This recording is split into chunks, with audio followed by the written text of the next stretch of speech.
اس وقت عالمی منظرنامے پر دو بڑے عسکری اتحاد موجود ہیں۔ ان ملٹری الائنسز کا مقصد اتحاد میں شامل ممالک کی دفاع کو یقینی بنانا ہے۔ ایک ہے ناٹو یعنی نارتھ اٹلانٹک ٹریٹی آرگنائزیشن، جس میں شمالی اوقیانوس کے ممالک شامل ہیں، اور دوسرا ہے کولیکٹیو سیکیورٹی ٹریٹی آرگنائزیشن، جس میں روس اور وسطی ایشیائی ریاستیں شامل ہیں۔ تاہم عالمی افق پر ایک تیسرا بڑا ملٹری الائنس ظاہر ہو چکا ہے، جسے اسلامک ملٹری الائنس کہا جاتا ہے۔ اس اسلامک ملٹری الائنس میں پاکستان سمیت کئی اہم اسلامی ممالک شامل ہیں اور اس کا کمانڈ اینڈ کنٹرول سینٹر سعودی عرب کے شہر ریاض میں بن رہا ہے۔ اس ملٹری الائنس کا سربراہ پاکستان کا سابقہ army chief general retired Raheel Sharif صاحب ہے۔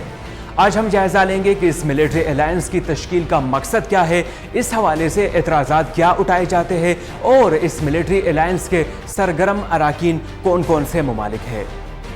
1990s میں کولڈ وار ختم ہوا، تاہم سر جنگ کے خاتمے کے بعد بھی عالمی سیاست میں پولرائزیشن کم ہونے کی بجائے مزید بڑھتا چلا گیا۔ کرۂ ارض پر نئی جنگیں شروع ہوئی، روس اور چین نے امریکہ کے ساتھ طاقت کی دوڑ میں اضافہ کیا، مسلمان دنیا میں بھی انتشار اور لڑائیوں نے نئی شدت اختیار کر لی، طاقت کے توازن بگڑنے لگے اور دنیا تیسری عالمی جنگ کی جانب تیزی کے ساتھ بڑھنے لگی۔ ایسے میں مسلمان ممالک میں یہ سوچ پیدا ہو گئی کہ کیوں نہ مسلم ممالک باہمی دفاع کے لیے جنگی اتحاد تشکیل دے۔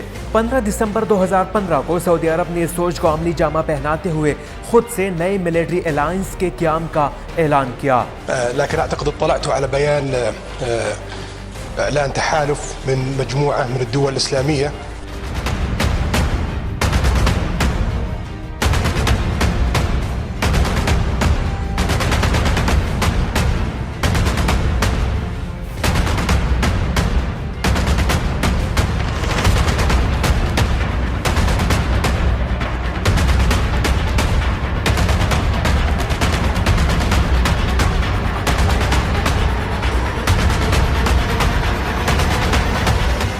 ابتدائی طور پر اس الائنس میں 34 ممالک شامل تھے، تاہم بعد میں انڈونیزیا اور آذربائیجان نے سعودی جنگی اتحاد کو مسترد کرتے ہوئے اس میں شمولیت سے انکار کیا۔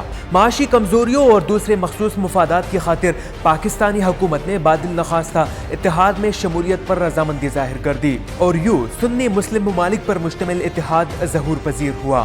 دیکھا جائے تو حال ہی میں عمان کی شمولیت کے بعد تنظیم میں شامل ممالک کی تعداد 41 ہو گئی ہے۔ ان ممالک کی افواج کو ملا کر اتحاد کے ممالک کی کل افواج تقریباً 30 لاکھ سے زیادہ بنتی ہے۔ اتحاد میں شامل واحد نیوکلیئر پاور یعنی پاکستان کے علاوہ ترکی اور مصر جیسے فوجی طور پر مضبوط اور افغانستان، بحرین اور چاڈ جیسے عسکری طور پر کمزور ممالک شامل ہے۔ افریقی ممالک جیسا کہ یوگانڈا، گبون اور ٹوگو کی اکثریت آبادی مسلمان نہیں ہے، تاہم پھر بھی یہ ممالک سعودی جنگی اتحاد کا باقاعدہ حصہ ہے۔ فوجی ضروریات کی خاطر رکن ممالک کو پابند کیا جا رہا ہے کہ وہ فوجی بجٹ کا کچھ حصہ ملٹری الائنس کے لیے وقف کر دے، اور یوں دنیا میں رکن ممالک کی تعداد کے لحاظ سے سب سے بڑا ملٹری بلاک یعنی اسلامک ملٹری الائنس قائم ہونے جا رہا ہے۔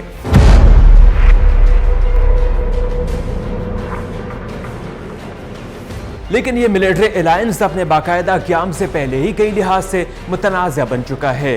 مثلاً اس ملٹری الائنس میں ایران، عراق اور شام کو جو کہ شیعہ ممالک ہیں ان کو باہر رکھا گیا ہے۔ اس لحاظ سے ناقدین کہتے ہیں کہ یہ صرف پریڈومیننٹلی ایک سنی مسلم ملٹری الائنس ہے۔ اتحاد کے سامنے کوئی بھی واضح مقصد موجود نہیں ہے ماں سوائے دہشت گردی کے خلاف جنگ کے، جو کہ 9/11 کے بعد سے امریکہ کی سرپرستی میں یہ ممالک پہلے سے لڑتے چلے آئے ہیں۔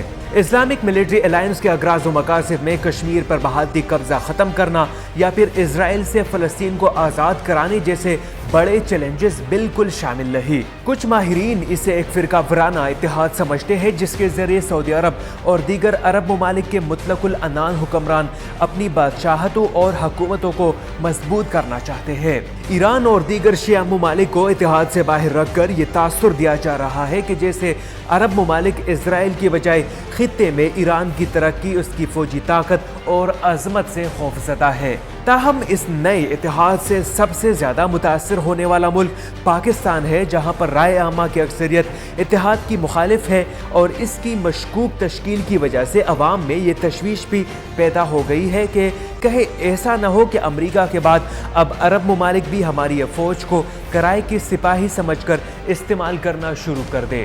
لیکن وزیر دفاع خواجہ محمد آصف اور دفتر خارجہ کا کہنا ہے کہ پاکستان ہرگز فرقہ وارانہ جنگوں کا حصہ نہیں بنے گا اور نہ ہی برادر اسلامی ملک ایران کو پریشان ہونے کی ضرورت ہے۔